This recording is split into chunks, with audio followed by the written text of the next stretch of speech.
Hi everyone, welcome back to my channel. My name is Geraldine and I make videos all about SLPA life and vlogs and that's about it for right now at this point. But I did want to start making more SLPA content. So starting off with this specific video, the pros and cons of working in the schools versus in homes / clinics. Now I made a video just like this a while ago, and when I did make that video I had absolutely no experience working in a school, so I was just basing it off of comments and other people's experience being in a school.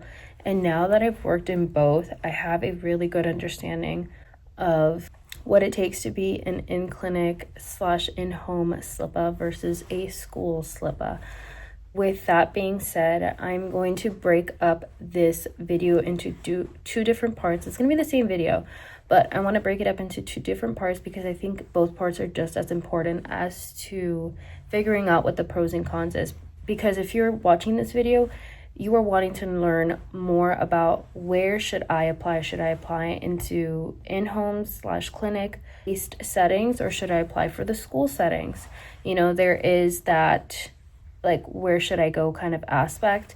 So I think both parts are just as important. So part one is going to be strictly all about the pros and cons of both, and then part two is going to be my opinion on who does this apply for. Does a veteran, seasoned, and a new SLPA, where should they apply? Where do I think they would fit best in which setting? So with that being said, I want to go through the definitions of what an in-clinic or what an in-home and what a school setting is, because like I said, if you're a brand new SLPA, you have no idea what any of this entails. So I want to give you guys kind of the idea of what you're going to be doing in these settings. Because when I was a SLPA, I had no idea what any of this stuff meant. I was just basing it all off of like Facebook groups that I saw, or just me Googling stuff. So I just want to compact it all here in one video and just kind of give you guys the rundown of what it means to be in this type of setting and like what you can expect. Because the thing about me is that I love to plan. I love to know what I'm getting myself into. And I feel like there's probably people out there who want to feel the exact same thing. They want to know what the heck they're getting themselves into. So an in-home / a clinic, what is it, right? What do you do in the clinic? So if you're seasoned and a veteran, you don't need to watch this part. But if you're a brand new SLPA, what does an in-home session look like? What does a clinic session looks like? So in-home sessions are just speech sessions where you're just driving to the client's home and giving treatment to the client in their natural environment, meaning their home. Yeah, their home. Essentially, you're just driving to the home and just giving speech session there. It may look like you're giving them speech on the floor or in their high chair, or maybe in their backyard, maybe in their room. Majority of the times when I did it, it would always be in the living room on the floor. So you're going to be on the floor a lot when it comes to in-homes. There are times where a lot of them will be in their high chair, but because they're little kids and these sessions typically run for about 60 minutes, they can only stay in their chair for so long. So we try to stay on a rug, or we try to stay just in one small area. And these clients usually range from ages 0 to 3 years old. So those are the clients that you'll be seeing when you're doing in-homes. Now, the in-clinic sessions are speech sessions that you are giving in the office setting. I don't know when it stopped recording, but it stopped recording. So for in-homes, you are getting a stipend for your mileage. You should be receiving driving time. So this is important when you are applying, that you also see that you're receiving driving time between sessions. So usually they give you about a 15-minute grace period to go from home to home, because it does take time to pack up all of your toys, to walk to your car, because sometimes there won't be parking in the street and you'll have to park pretty far, and it's going to take a long time to get to your car, to put all the stuff in there, to get your car started, to put the next address in, and then arrive to that house and look for parking there. Like, all of that takes time, and you may be saying, wow, 15 minutes is a long time. Trust me, it goes by like that when you're doing in-homes, because you're going back to back to back homes. So you should be getting driving time between homes.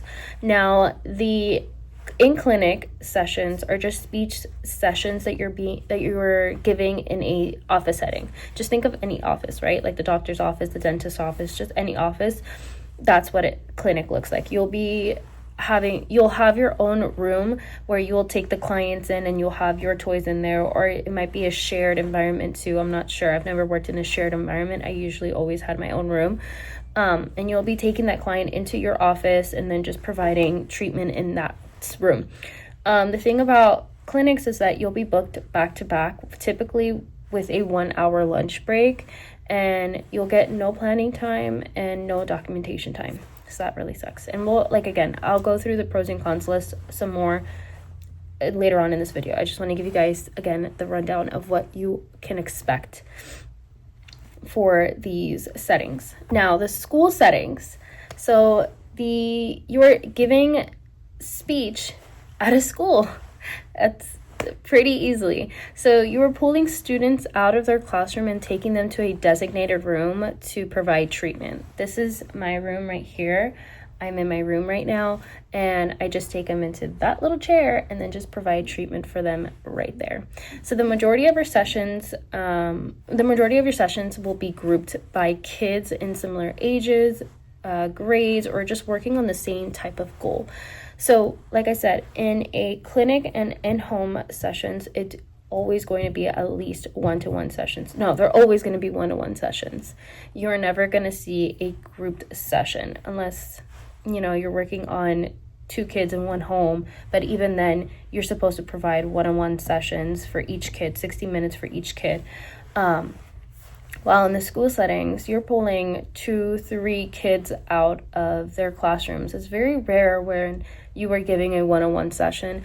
And the only time when you give a one-on-one session is if it specifically states in the IEP, or because the rest of their group is absent and that's the only kid that arrived to school.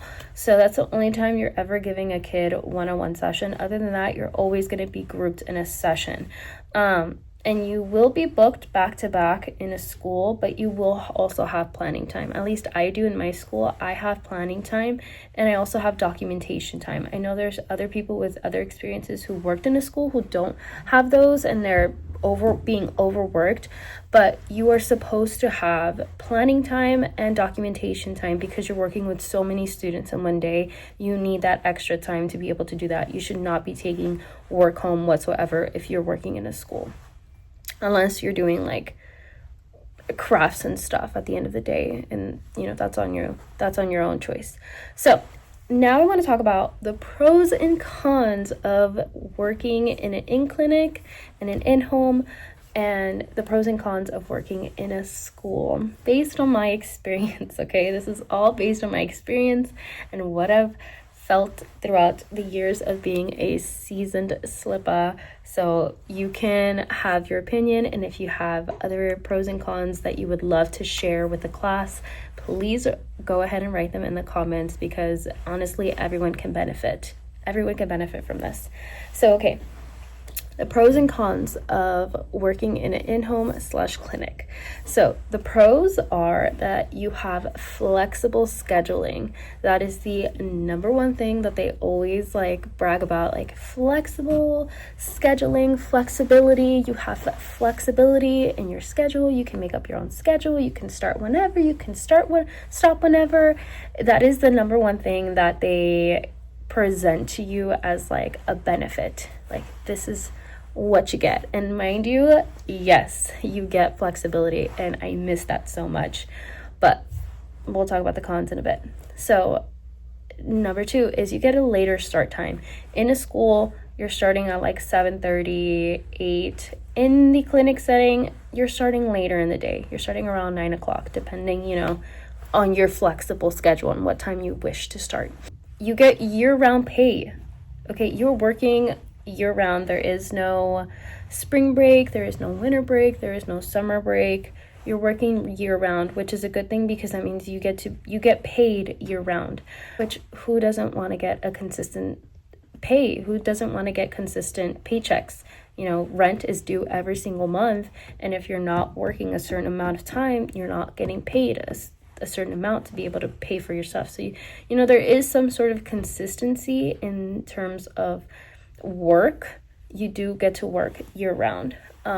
The sessions are one-on-one. You're not dealing with multiple behavioral issues in one group. You're working one-to-one on students. You're just working with one student for 60 minutes, and then that's that. You do get a lot more parent collaboration versus when you are in a school. You are working alongside these parents. You're getting to talk to these parents. You're building a relationship with these parents in a clinic setting. So I think that's good when a parent gets to see what we're doing versus here in school, they have no idea what we're doing. Pay is better. You get paid a lot more in a clinic. You get paid a lot more in homes. There is a lot more pay because I think the clinics are just charging a lot more in terms of like insurances. They're charging a lot more per session, so therefore you're getting a lot more chunk of money versus when you are in a school, because there's only a certain amount of funding that's allowed to pay each SLPA, each SLP, so there's not a lot of money to go around. Hence why there's always like these funding issues and why teachers are always going on strike, because there's always some sort of funding issue. But in the clinics, you're dealing with insurances and stuff, and they're just charging a lot more, so that means you just get a bigger chunk of that insurance claim or that money that's being claimed. There's also less micromanaging from your supervisors because you're not really with them. You may talk to them like once a week. At least I rarely talked to my supervisor when I worked in clinic, so I barely had any supervision. It was just all me, myself, and I. So if you work great alone, I feel like you would love being in the in-home / clinic setting because there's nobody there kind of bossing you around essentially. If you just do your work, your sessions, do your work and have no parent complaints, no one's going to bother you. You're going to be totally fine. But with that said, there's always the cons, the opposites of not having those things. So the cons of working in an in-clinic / in-home setting is that there is going to be unpaid cancellations. There's a lot more cancellations. That's the other thing. You get a lot more cancellations.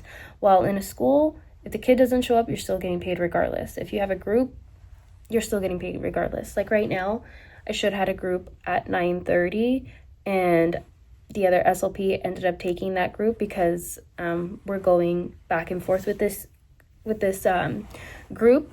I'm still getting paid my same amount versus if I was in a clinic / home setting, if I wasn't working that hour, I don't get paid for it. And that's the inconsistency of pay that you do get. You're working year round, but you also do get inconsistent pay because a lot of these clinics, if they're not getting paid, that means you're not getting paid, because what are they paying you for? Sitting on your phone, tapping away? No, you're not getting paid. So there's, again, inconsistencies in that regard. And then another thing is that you get burnt out faster because you're getting clients back to back to back to back, and you're typically working from like a 9 to 5, essentially a 9 to 5 with a 1 hour break. You're working back to back to back, and there's minimal time for you to plan. There's minimum time for documentation, and and you're essentially working by the hour. So from 9 to 10, you have one client, and from 10 to 11, you have another client. There is no like break in between to like clean up the toys or like clean up your table. It's like, nope, you got to go out and get the next client. You got to go out and get the next student. So you get burnt out a lot more faster in the clinic because, again, you're working year round, you're getting inconsistent pay, and you're working back to back, and there is minimal planning time and all that stuff. And then if you're working in the in-homes, then there is constant maintenance being on your car. And right now with gas being shot up, especially like everywhere, I can only imagine how bad it's going as of right now. because it is so freaking expensive. I can't imagine being an in-home SLPA and working with these type of gas prices. I'm like, no thank you. Another con is that there is less supervision, which means if you have a problem with the client, there's no one there to kind of jump in and help you. You're gonna have to figure it out on your own. And a lot of these SLPs who do work in clinics, this is not their full-time job. Their full-time job is a school SLPA. Is a school SLP. And most of the time when they are working the clinic setting, this is more of just like an after school type of thing, and they're just doing it for extra money, or they're just doing it for the summer when they're off.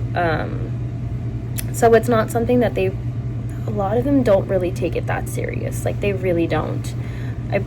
At least from my experience, a lot of them really didn't take their supervision seriously in the clinic setting, because they're also being overworked in the clinic setting.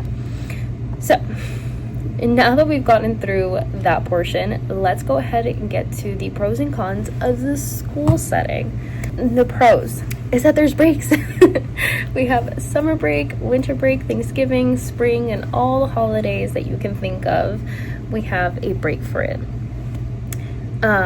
I'd say that's a very much a pro in my books. I love being able to take time off and spend time doing the things that I love instead of working year round. But again, there's cons to that, and we'll get to that. But yeah, you get breaks. You have all the fun breaks that everyone gets to have. You also get to have less maintenance on your car depending on where you work. I work about 15 minutes away from my home. 15 minutes is great, wonderful. I can do that every single day. So I'm not driving to and from all day long. There's less maintenance on my car. The sessions are 30 minutes.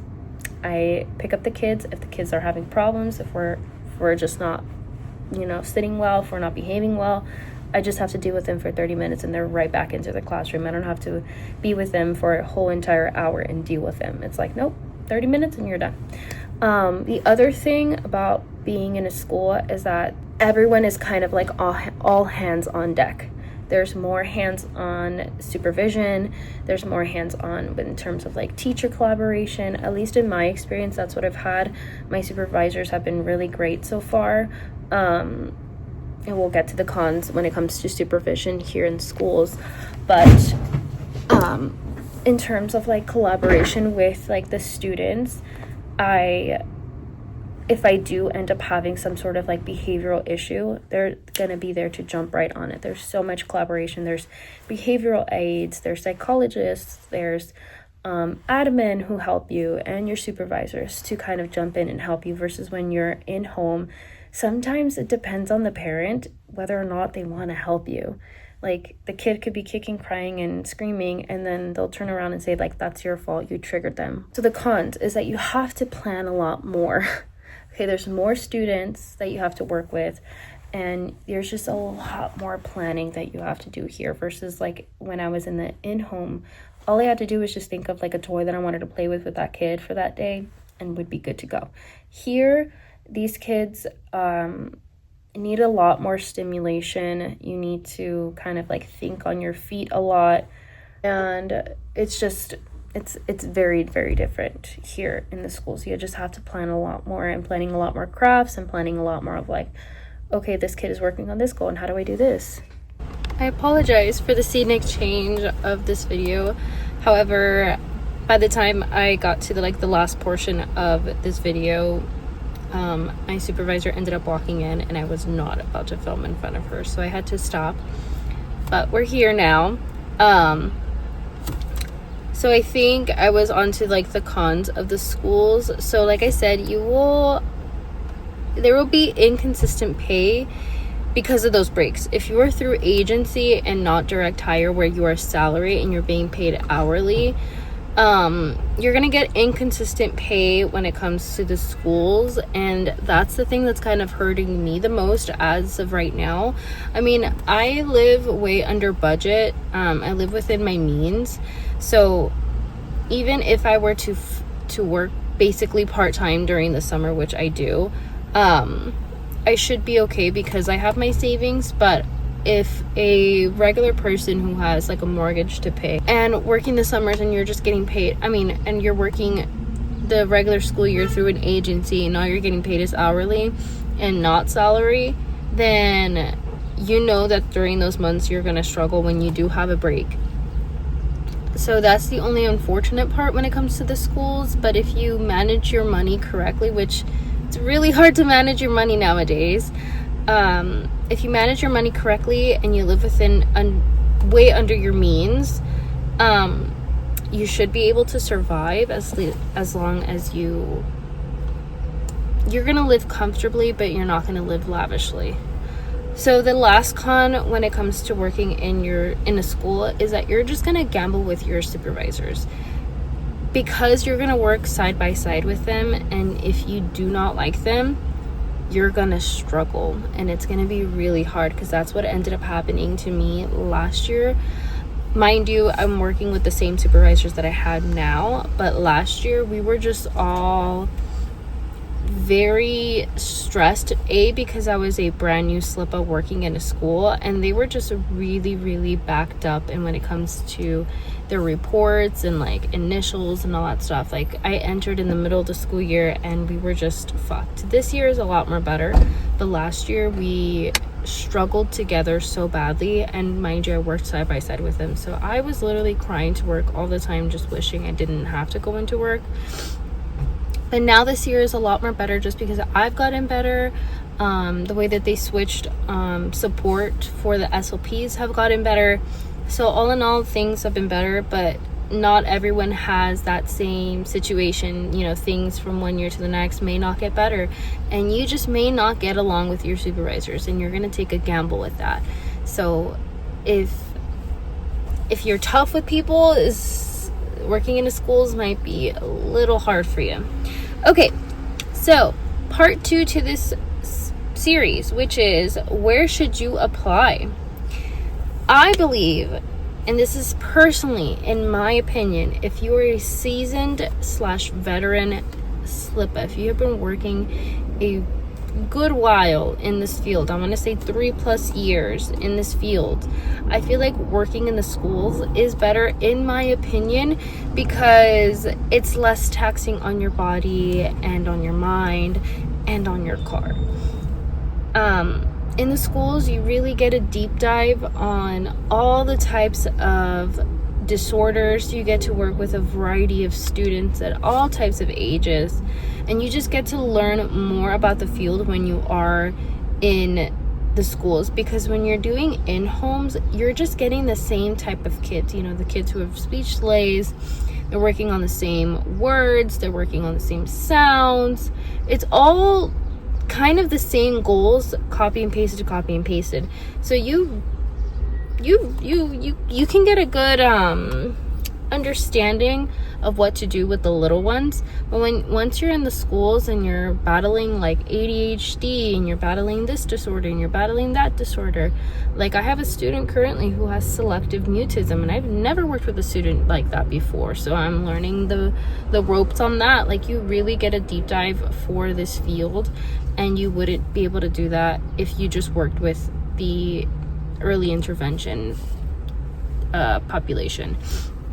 So with that being said, if you are a brand new SLPA, like you just got your license, or you've been working as a SLPA under a year, I think working in-home / in clinics is the best way to go, because you have less supervision, which means you can trial and error much more easier and less embarrassingly when you are working in the clinics and when you are working in homes.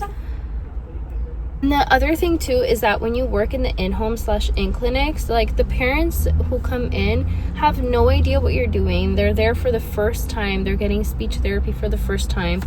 And the goals are, I would say, are a lot more simpler than when you get into a school. When you get into a school, you get really complicated stuff. But when you work in like the early intervention, you're just working on functional communication. So that looks so easy, right? Like asking for things, protesting, just finding ways to just incorporate language functionally where they can use it at home and the parents can understand them. Well, in the schools, you get a lot more complicated. You get a lot more complicated students.